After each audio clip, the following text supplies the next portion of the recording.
Okay, folks, we're going to get started. My name is Jerry Laton. I see some familiar faces in here that have been to some of our other seminars. This is, as you know, Sarasota Specialty Pharmacy. Our focus is primarily on wellness. I've owned this store since 2007. We have these monthly seminars. If you've signed in, we'll let you know of our next seminar. We usually hold off until the fall, but all of our topics are on wellness, how to be well, stay well, and this is the latest cutting-edge way to optimize your health, and that's why I'm pretty excited to have this speaker tonight. Dr. Gapin is a local urologist as well as a physician who is taking... with that, I'd like to introduce Dr. Gapin to go over his Edge Blueprint program. Let me mic him up. You got it.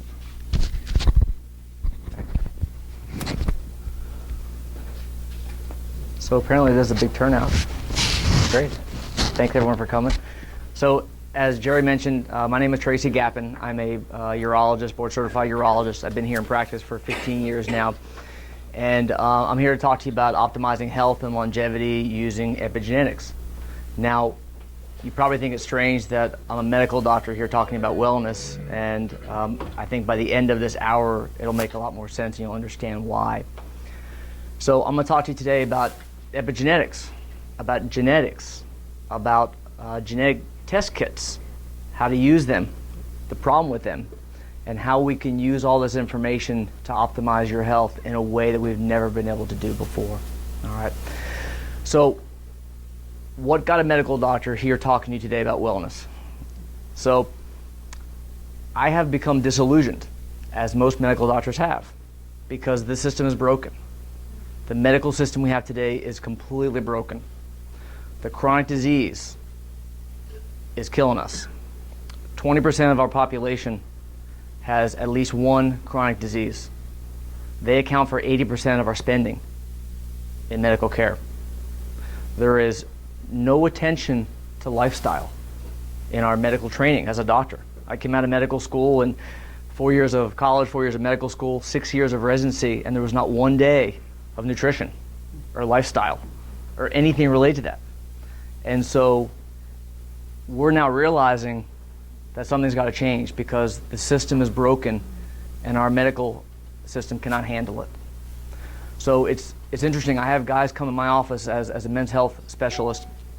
They come in for ED, low testosterone, and a man will be sitting there, morbidly obese, 350 pounds, has his pack of cigarettes in his pocket, I can see, and he doesn't exercise, he eats whatever he wants, no regard for taking care of himself, and he's there for me to fix his erections. Now, is that really what's wrong with the guy?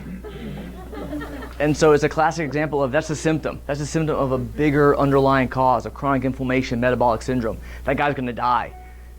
And all men care about is getting an erection when they're going to die. And so we have to shift our entire way of thinking. So I propose that we shift the paradigm, that we shift how we think. You know, right now the medical system is all about getting rid of disease. Giving you a medicine, giving you a pill. I operate on guys every day to fix disease, to get rid of cancer, to treat the problem. Okay? That gets into neutral. That gets into homeostasis, we call it, to get rid of their disease until the next time. We need to be instead looking at how to prevent those problems, those diseases, those issues from coming up at all in the first place. And that's what precision medicine is. And we're going to talk about that in the next hour. So my question for you is, should we move away from disease or toward health? And I talk about a peak performance paradigm where we're looking to optimize. We're not looking just to get you back to neutral. We're not looking just to get rid of a disease. We're not looking just to get you an erection again. It's so much more than that, and we need to realize that. So these are the top 10 causes of death in the US. 75% of all deaths are from these top 10 causes. How many of these would you guess, trick question, are related to lifestyle? All of them. They're all related to every single one of them is in one way or another related to lifestyle. And that's 75% of the mortality in the US today. The Greeks, this is going back to 300 BC.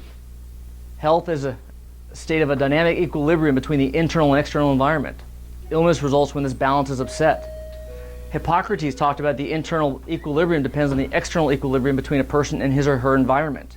That's lifestyle. That's what you eat. That's how you move. That's how you breathe. That's how you think. That's who you interact with. Hippocratic medicine is patient-centered rather than disease-oriented. Somehow, in the last 2,000 years, we've gone the wrong direction. But this was there all along. Time magazine, great article, talks about why your DNA is not your destiny.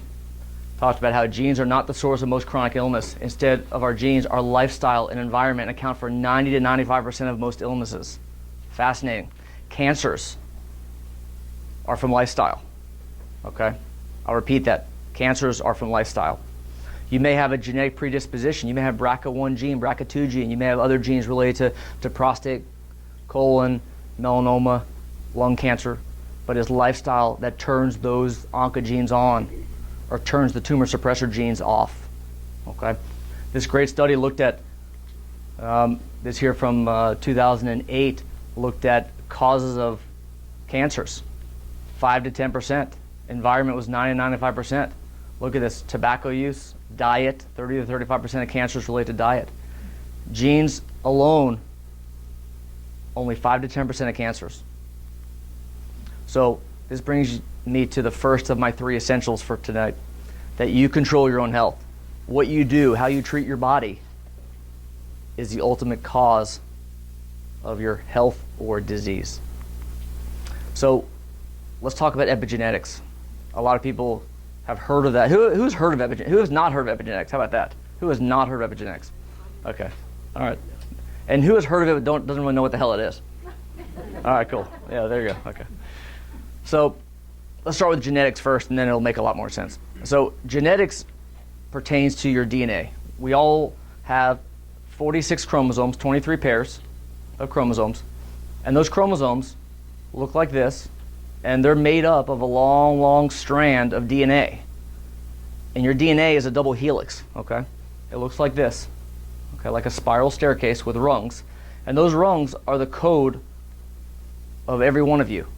Your genetic code is in those little base pairs right there, okay? And every one of us have different base pairs inside that DNA, and that codes for what makes us all different. Less than 1% of all of our DNA is different. 99% of it's the same. It's that 1% that makes all the difference between every one of us as humans. Now, genes are specific segments of the DNA, okay? Certain regions of your DNA code for a gene to make insulin, gene for how well your muscles work, a gene that codes for the color of your hair, the color of your eyes, codes for your risk of obesity. Your entire life and your code is in that DNA. Now, you have these little histones, which are proteins that the DNA wraps around. And your DNA is not a long strand like this, but it's all wrapped together. And those histones help control which part of the DNA gets read or not read. Okay?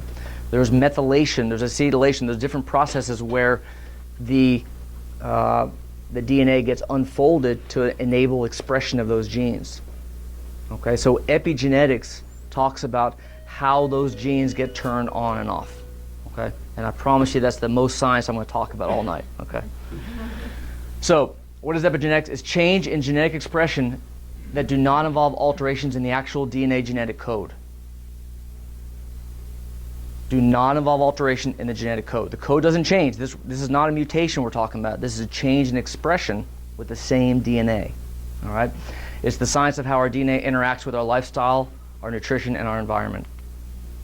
So looking at this picture again, you'll see there are modifications to your DNA, like a histone modification where a little methyl group is called, gets attached to it, or a methyl group can get attached to your DNA. And that changes the way it folds. Your DNA is like a book, okay? Think of like a book of music, let's just say. And these methyl groups tag certain pages. They're bookmarks. And those bookmarks tell the genes whether to open or close. And the genes only get read if the book's open to that page, okay? Another analogy is a slinky. A slinky opens and closes. The only way for genes to get read is if it happens to be turned on. And those changes, those methylation changes we're talking about, are strictly from your behavior, from your lifestyle, from what you eat, how you breathe, the toxins in your environment, all the stuff we're going to talk about. And so there's science that clearly shows that your genetic expression is not just your DNA, it's your lifestyle. Genes can be switched on and off, and we can strategically influence and optimize gene expression to our advantage if we understand that. Changes can also be transmitted through generations. Well, I'll talk about in a moment a really cool study that really drives that point home. But the point is that your genotype plus epigenetics equals you. Okay? Queen bee. So, does anyone know how a bee becomes a queen bee? Anyone heard of royal jelly? Okay, so it's kind of funny. So every bee is born the exact identical bee. The bee that eats royal jelly off the head of one of the drones, that royal jelly changes the genetic expression of that bee, and it becomes a queen bee. Simply by eating royal jelly off the head of one of the drones, it becomes a completely different bee. Okay, DNA code did not change. It's identical to all the other bees in the hive. Another example, the agouti mice. So these mice have a gene called the agouti gene, and that gene codes for obesity, insulin resistance, which is diabetes, and risk of cancer and early mortality. Well, if you feed these agouti mice a diet rich in folate and other B vitamins, suddenly their offspring look like that. Otherwise, they continue to look like themselves. So that gene gets turned on and off simply by what the mother eats. Her offspring is different based on what she eats. You guys catch that? It's fascinating. Spina bifida. This is where the spinal cord doesn't close during development. This is life-threatening. The mortality from this is, I think, about 15% if a child's born with spina bifida and a myelomeningocele where basically their spinal cord is exposed. They found that by giving mothers, or pregnant women I should say, prenatal vitamins with folate, that has basically eliminated spina bifida. We no longer see that. Simply from women having folate and B vitamins in their prenatal vitamins. Their genetic code didn't change. The risk of disease changed simply by what they eat. So we know that environmental inputs, what we eat, our exposures, how we sleep, exercise, even our thoughts, exposures, those all affect our system to create a metabolic response. So when I work with people, helping them through epigenetic coaching, we call it, we look at different systems in their body that we can strategically optimize by understanding this. And so I'm going to go through each of these systems so you can see directly how this applies to real life, because I know it's still a little scientific foggy, a little too big to understand, but I'm going to bring this home to you here in just a moment. So first, look at nutrition. So eating simple sugars, trans fats, we know that they have a clear pro-inflammatory response in your body. Okay? They turn on inflammatory genes. They turn on inflammatory proteins to stimulate inflammation and insulin resistance. Broccoli has sulforaphane. Turmeric, most of you know, have curcumin. Those have direct anti-tumor effect to reduce risk of cancers. They also decrease inflammatory response. Olive oil, I refer to it as the nectar of the gods because you cannot eat too much olive oil. It's fantastic. The epigenetic effects that have been proven with olive oil are pretty amazing. It downregulates inflammation and it promotes detox, and it has been shown to enhance your endothelium, your vascular system as well, at a genetic level. The ApoE gene, we'll talk about this a little later in more detail, but this gene is a lipoprotein gene that handles the way your body metabolizes fat intake. We know that if you have a certain variant of the ApoE gene called ApoE4, anyone heard of ApoE4 here? A couple people? So if you have the ApoE4 gene, or variant I should say, it's not a mutation, it's a variant, okay? You do not do well with saturated fat intake. In fact, it increases your risk of Alzheimer's disease and cardiovascular disease 11 times the normal population if you have a diet high in saturated fat. Okay? So for all the people out there who tell you keto is amazing, you should do keto, for an ApoE4 person, if you give them MCT or you give them a high saturated fat diet, you're going to kill them. Okay? So that is epigenetics in action right there.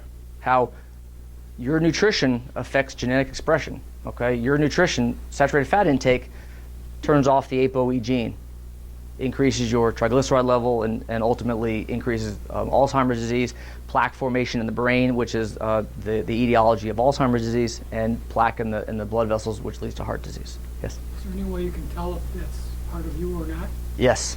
Okay. Absolutely. I'm glad you asked. Fish oil. These are the genes that have been shown to be turned off by taking fish oil. Forget the ridiculous epidemiologic studies you read on Google or on Yahoo. Forget the population-based studies that say it works or it doesn't work. This is science. This is showing the actual genetic effects that fish oil has. That's irrefutable. Look at all the genes. PPAR gamma is one of the biggest ones here, that it increases function for energy and lipid metabolism. This is with fish oil intake. There's no question about it. This is scientific fact, the benefits that fish oil gives to you, okay, at an epigenetic level. It's not only what you eat, it's how you eat and when you eat. Intermittent fasting, I'm a huge fan of. It's been shown to help with weight loss and improves hormone levels and improves testosterone levels. It's been shown to improve insulin sensitivity and it reduces inflammation. It does all this through stimulating and turning on various genes. Most notably the SIRT1, FOXO, and the AMPK genes. These are all related to longevity. So there are studies that show that intermittent fasting, we believe, increases longevity in humans. It's definitely been shown to increase longevity in animals and in rats. Okay, we believe there's not a longitudinal study in humans yet to show that it increases longevity in us, but it has been shown to increase longevity in rats and worms and other animals. And it's all at an epigenetic level. Okay. So to give you some take-home messages that you can actually use and apply today, a couple different ways of doing intermittent fasting. Who does intermittent fasting here, by the way? Anyone? Who's never heard of it? It's okay. Well, it's okay. All right, so intermittent fasting is where you eat at discrete windows of time throughout the day, many different ways of doing it. I do the 16-8 pattern where I'll fast for 16 hours and eat for 8 hours.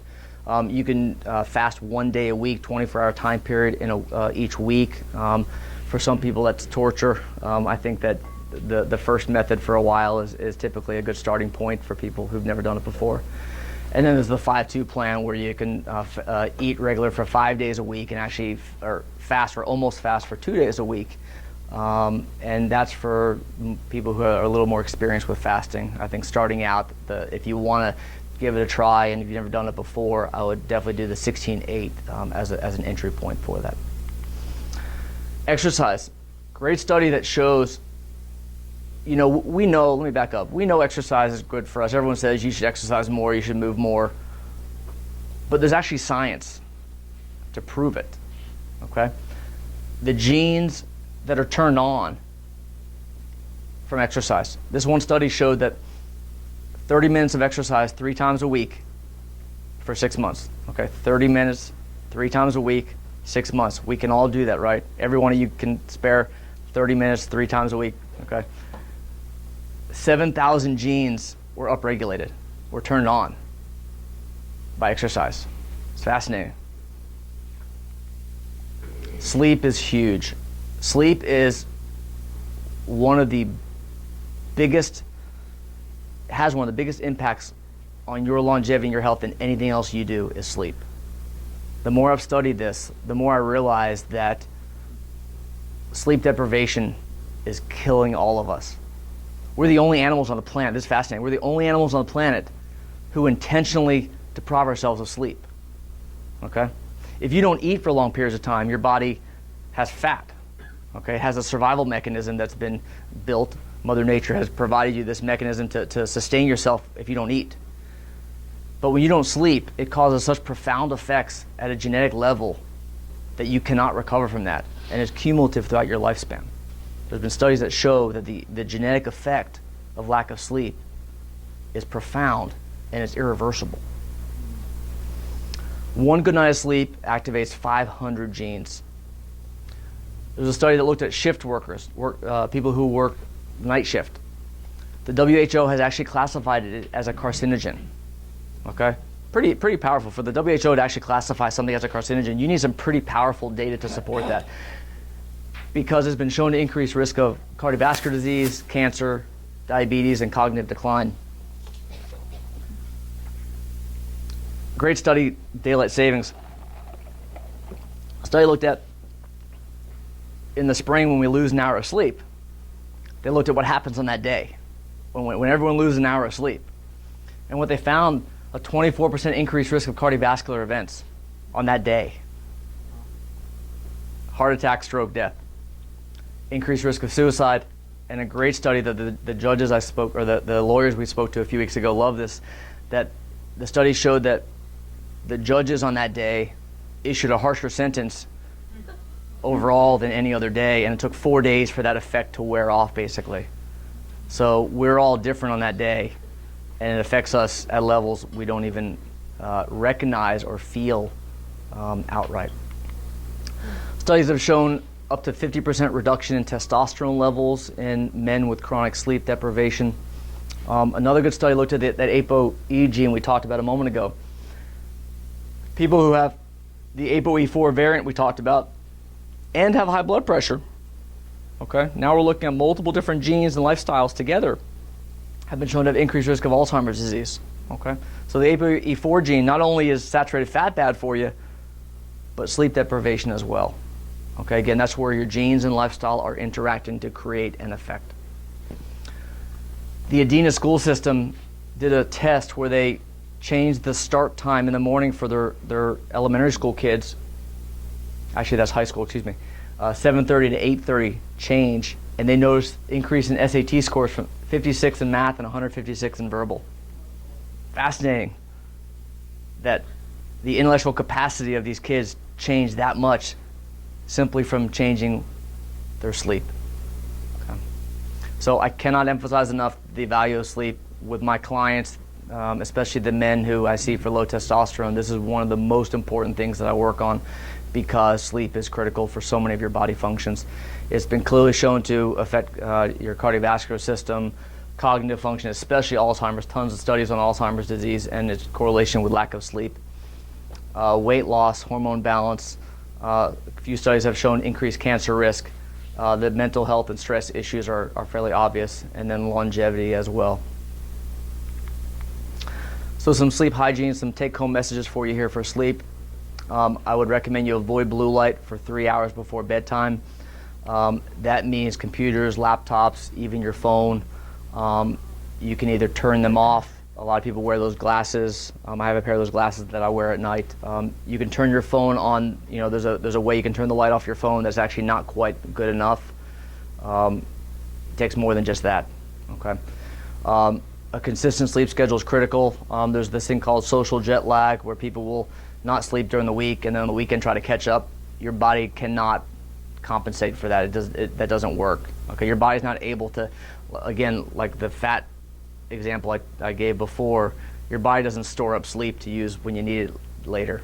Okay, you're affecting your body the whole week, the entire week, and then you can't fix it on the weekend.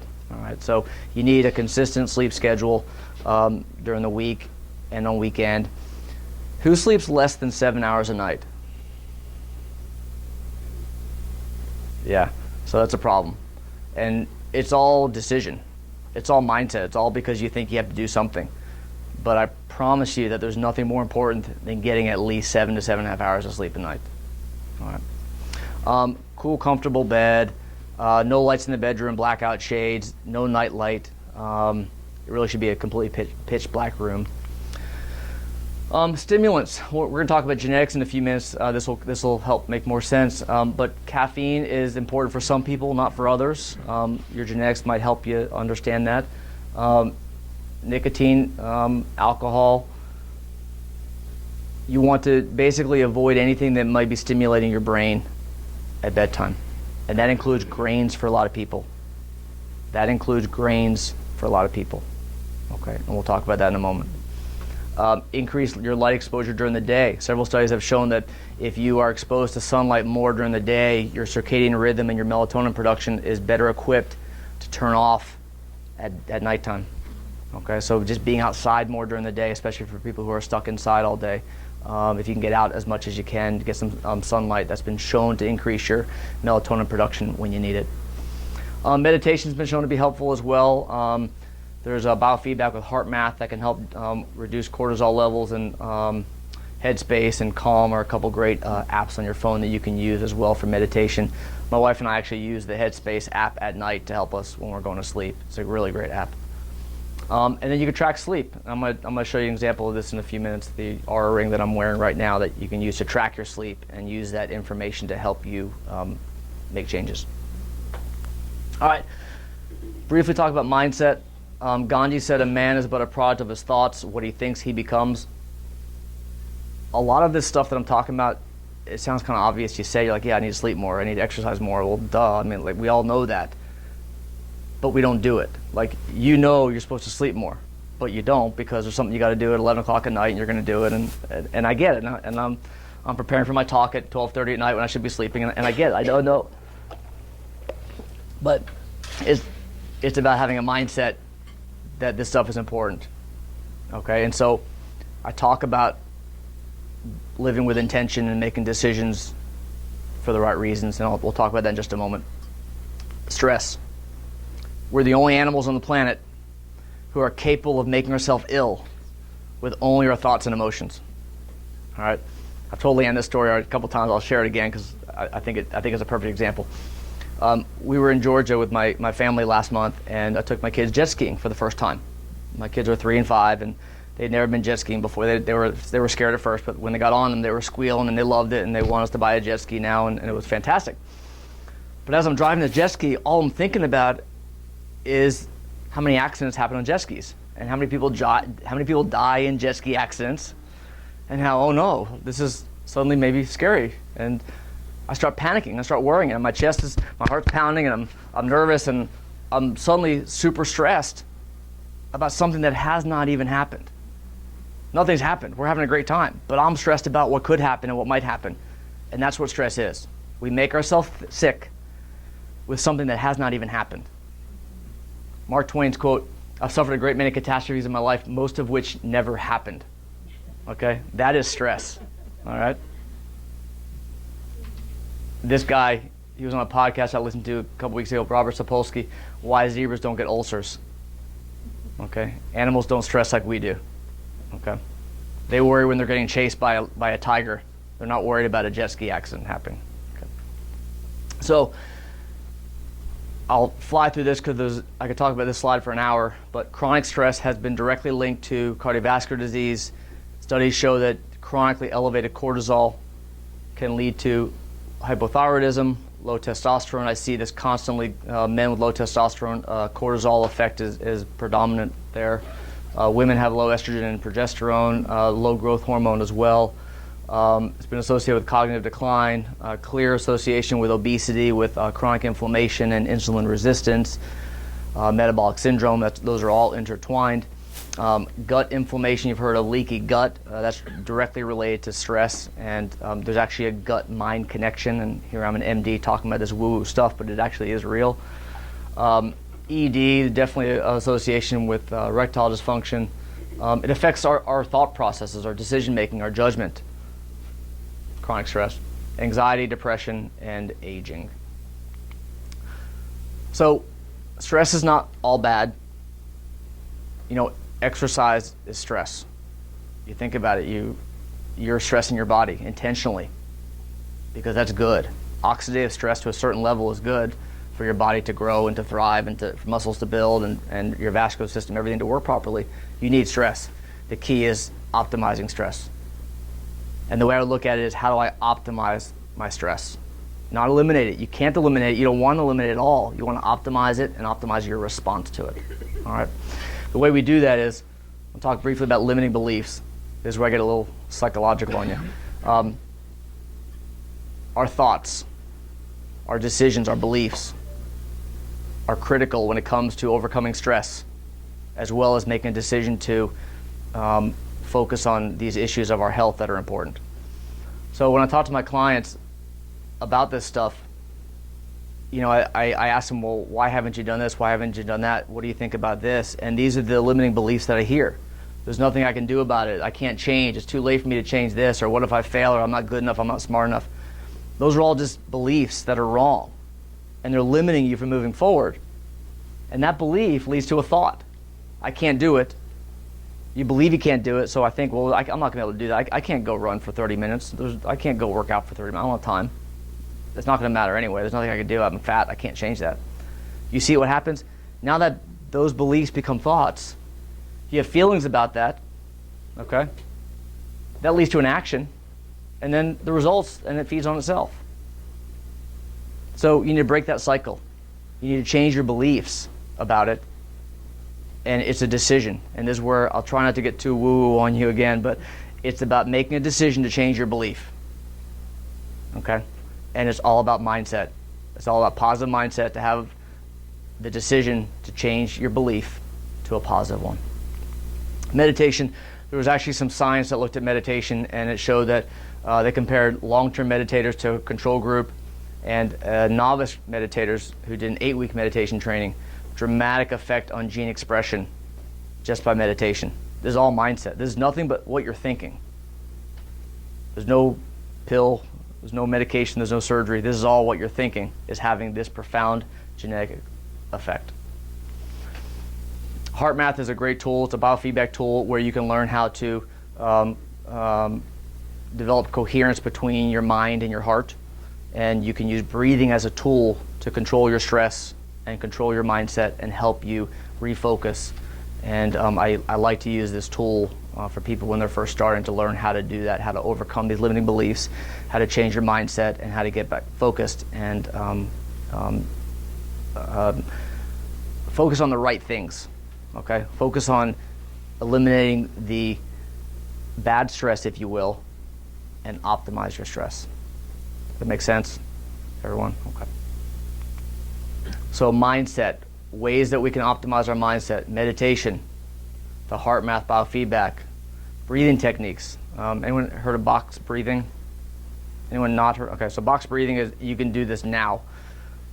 Inhale for 4 seconds. Hold it for 4 seconds. Exhale for 4 seconds. Hold it for 4 seconds. Next time you're stressed, next time you're pissed at someone driving in front of you and they cut you off, next time you're pissed about this or that, do that. 16 seconds. And think about how you suddenly feel after doing that exercise with box breathing. All right. So, powerful, powerful techniques. It sounds silly, it sounds simple, it has a dramatic effect. Recognize, overcome limiting beliefs. Gratitude. Next time we'll have Leanne speak for an hour on gratitude, the importance of gratitude. And then I like to really emphasize you need to spend some time relaxing. At least 2 minutes a day. Go do something for 2 minutes a day. You know, we're so busy in the hospital and working and running around this that you have to set aside time for your mind. Okay, 2 minutes a day.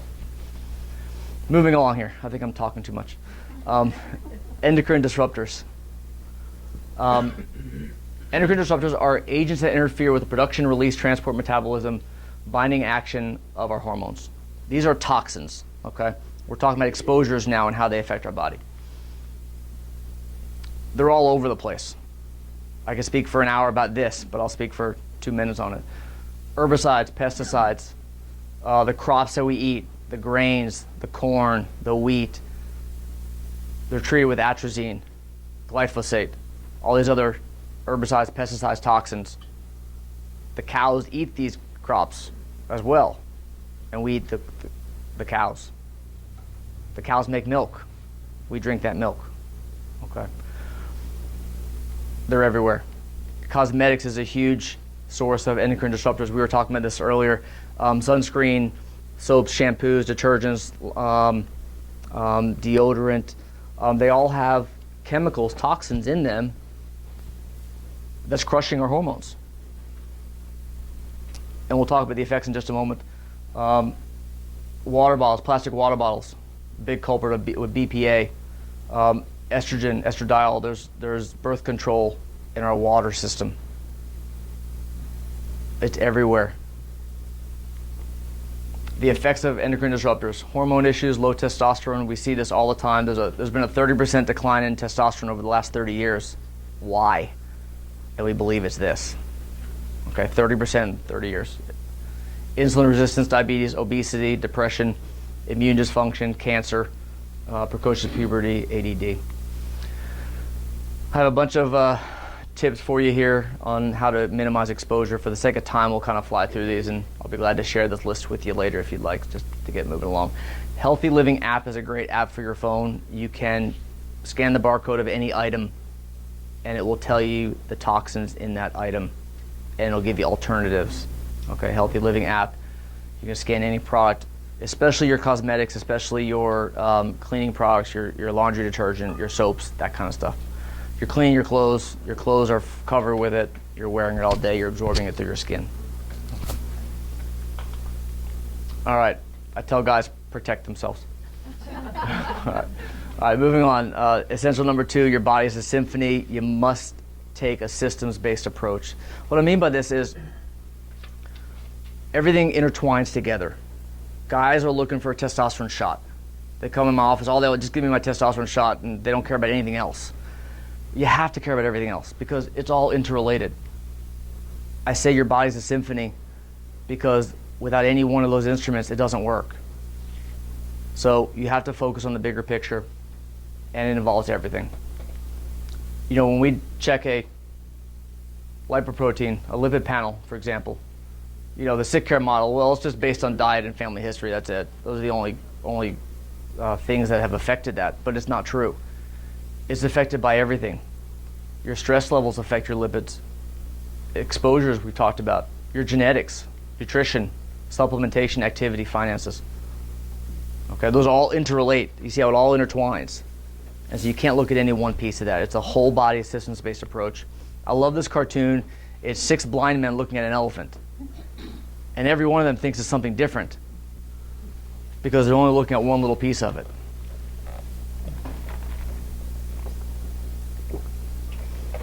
So the key is we have to look at the whole body and a systems-based approach. And as a urologist, I have learned that I've been doing men a disservice for all those years of just focusing on their testosterone because it's cortisol, it's thyroid, it's nutrition, it's stress, it's sleep, growth hormone. I can go on and on and on and on.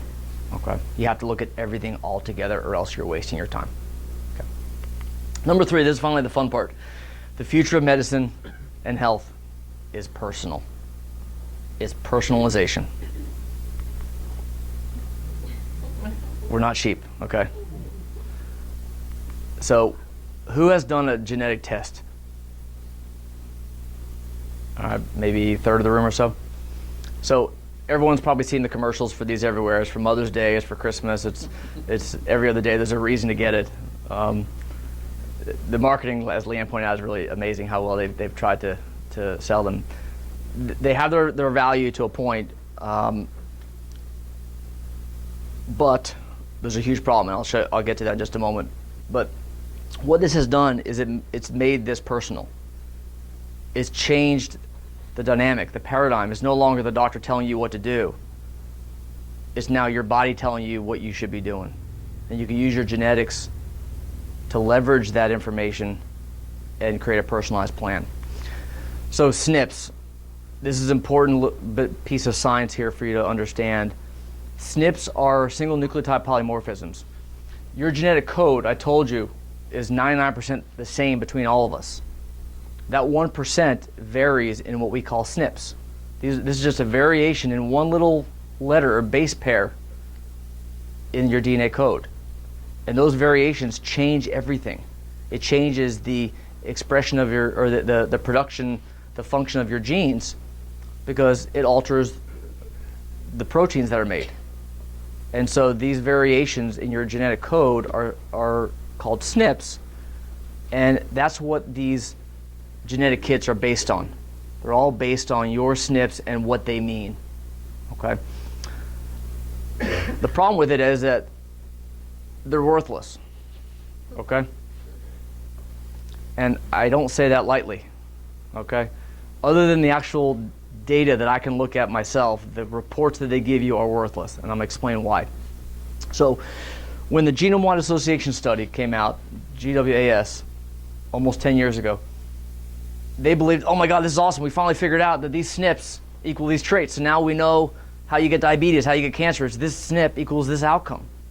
False. It's wrong. Okay? 23andMe still thinks it's true, but it's false. We know that one gene does not equal one outcome. Instead, it takes a whole process to get to that outcome. So this is a intentionally complex slide. There will not be a quiz on this later. But just briefly understand that your genes get transcribed to RNA, they get translated to another type of RNA, and then they get made into proteins, and then those proteins get affected, and then there's the expression and how those proteins interact with each other. And then there's variations at every level as well. It is so incredibly complex that you can't take one SNP and say it equals one outcome. It's just not true. If it's eye color, yes. If it's hair color, yes. If it's anything else, your risk of cancer, it's just not true. Because of what I've just gone through over the last 45 minutes of talking about epigenetics, how your lifestyle affects it so much, and all the genes interact as well. And so the key is you have to look at the individual, you have to apply the information, and you have to understand that it's not one gene equals one outcome. And that's why these tests are worthless. Okay. So I'm going to go through some brief examples now so you can actually take home some understanding of what you can do with that genetic data. Like you asked me, can you know that information? The answer is yes. So the ApoE is right here. Okay, ApoE1, ApoE2, those together give you your ApoE status. Okay, they tell you whether you're an ApoE2, ApoE3, or ApoE4. Okay, so that's just one piece of this puzzle. There are other genes as well, for example, that relate to your fat intake. So for some people, keto diet is great. Some people, high saturated fat is awesome. Go eat the red meat and the eggs and the cheese and the dairy, and it's fine. For that person with the ApoE4 variant, you're killing them. So it's kind of important to know that information, isn't it? But it's not just that. Okay, so we look at, well, how much, if I don't eat saturated fat, what do I eat? Well, you have to look at everything else. So you look at your carb intake, and your PLIN1 gene is important, your uncoupling protein is important, your VLDL is important. All those genes interact and they intertwine. And so you have to look at them as a whole and understand the client, understand the person, what are their goals, what are they trying to accomplish. That's how you use the genetic DNA data, not some stupid report that gets printed out from 23andMe. Those are worthless. This is the value where you can take that data and look at it for what it's worth. Okay? So we can look at saturated fat intake, we can look at protein intake, and understand there's no perfect diet. Your genetics will help you understand what's right for you. All right? We can look at hunger and satiety. A lot of people talk about how they're hungry all the time. Well, why? There are a lot of different causes. Adiponectin, ghrelin, leptin. There are so many different causes of that it's impossible to have one gene tell you the answer. It could be dopamine. It could be dopamine receptors. Okay? All of this is here. We can look at this that relates to, that's your sweet addiction gene, and your COMT, which has to do with your ability to, that with MTHFR, with methylating. And all that can affect your snacking and your mood. You see how it's all interrelated? So you can't look at any one gene and make any conclusion. Tons of genes on sleep, circadian rhythm, disruption of sleep, sleep duration. And I added grain sensitivity here, which is a nutrition gene. But I mentioned earlier how sleep, one of the biggest problems people have with sleep is actually grain sensitivity. Leads to increased glutamate levels, which stimulate your brain. You can't turn it off at night. Okay? You don't get that from any 23andMe report. Okay? It's from interpreting the genes. It's from talking to the client and understanding their problems and going back to this and maybe getting some labs or some other corroborating evidence to help you figure it out. Detox. A bunch of different genes related to detox. I could talk about this slide for 2 hours. This one here is great for endocrine disruptors and how your body handles those toxins. And sometimes it's not that your body can't handle the toxins. It's that your inflammatory reaction to those toxins is too much. And those genes help you understand how you can overcome that. Athletic performance, fascinating insight into your body's muscle function and fatigability and strength versus endurance. We look at hormones. For me, this testosterone page is one of the biggest ones I use for my guys. But cortisol, thyroid, estrogen, those all interrelate. Okay? So precision medicine is using that genetic data and strategically optimize how you handle it, how you use that to your advantage. It requires client or patient interaction. We have to understand that epigenetics affects gene expression. You know, a lot of times people get a report and, oh, this report's wrong because it says this, but I'm not that at all. Well, of course, because one gene does not equal an outcome, but also epigenetics. Remember, gene expression is affected by your lifestyle. ApoE4 gene does not mean you're going to get Alzheimer's disease. It means you need to know what to do differently. There's no one size fits all anymore. Precision medicine is changing it all. Yes? How many of these individual genes are there, or how many come in the report? So we have 23,000 genes, give or take. The report that I work with, we look at about 500 that specifically focus on these 6 areas of our health. There are a lot of genes that we can look at related to cancer risk. There are genes that we can look at related to your epigenetic age to know how long you're going to live. There are a lot of different ways we can use this information, but in general, give or take 500 to 600 genes is what we tend to focus on. Technology. Am I okay on time, Jerry? Yeah. Okay. Another part of precision medicine is technology and how we can quantify ourselves as we're optimizing ourselves related to our genetics. So wearable technology, I'm a big fan of tracking. If you can track it, you can manage it, and you can optimize it. And so sleep. We can track the quality and the quantity of our sleep. I wear the Aura ring. It's a ring that every night I wear, and it tracks my sleep. Tracks the stages of my sleep, how long I slept. It tracks the heart rate variability, which I'll talk about in just a moment. So there are tools that we can use to track our body function and use that information to make changes. That's precision medicine. Okay. We can track our activity. Everyone knows about tracking steps and tracking how much you've walked today, and you could track your nutrition and what you ate today. All that stuff is kind of old news, I would say. We can track our temperature, resting heart rate. Stress and heart rate variability is a huge thing I want to briefly touch on here because this is really important. Actually, I think I'll get to that in the next slide. The Aura ring is what I mentioned, how we can track sleep stages, resting heart rate variability. And I'm not here trying to sell the Aura ring, I just love it for myself, and I think the value that it provides, the tracking ability for it is really incredible.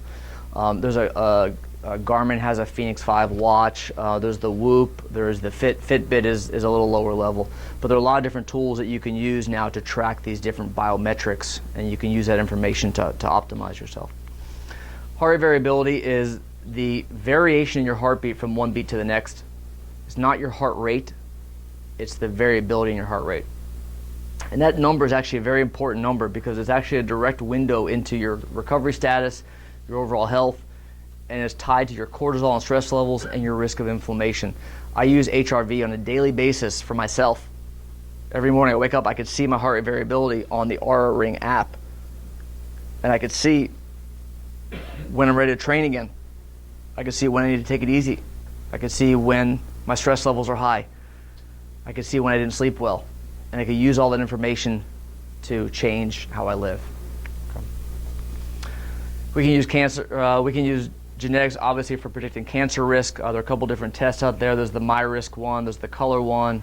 These look at about 30 different genes related to your risk of 8 different cancers.